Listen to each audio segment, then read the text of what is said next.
একদিকে কষ্ট, আরেকদিকে চোখ জোড়ানো মন ভরার মতন অপরূপ দৃশ্য। আজকের বিষয় সিলিন্ডার ডেলিভারি। বুঝতেই পারছেন কষ্টটা কেমন। হাতে তুলতে বুঝলাম এটা শুধু একটা সিলিন্ডার না, এটা যেন আমাদের দায়িত্বের ওজন। ওজনে এমন লাগতেছে মনে হয় জিমে ভর্তি হয়ে গেছি।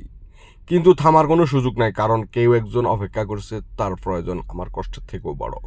রাস্তার মাঝে যেন হঠাৎ চোখে পড়লো দূরের প্রকৃতি, যেন আমাকে ডাক দিল, এদিকে আয় আয়, একটু থাম, একটু থাম, নিঃশ্বাস নে। আমি একটু থামলাম, সামনের দিকে তাকিয়ে দেখি ওপারে ভারত এপারে বাংলাদেশ, দুইটা দেশ কিন্তু আকাশটা একটাই, বাতাস একটাই। ঠিক তখনই মনে হলো মানুষের জীবনটাই এমনই, এক পাশে কষ্ট, আরেক পাশে স্বপ্ন, এক পাশে দায়িত্ব, আরেক পাশে একটু শান্তির খোঁজ। আমরা দৌড় আমাদের পরিশ্রম, নিজের কথা ভুলে যাই শুধু অন্যের মুখে হাসি ফোটানোর জন্যই।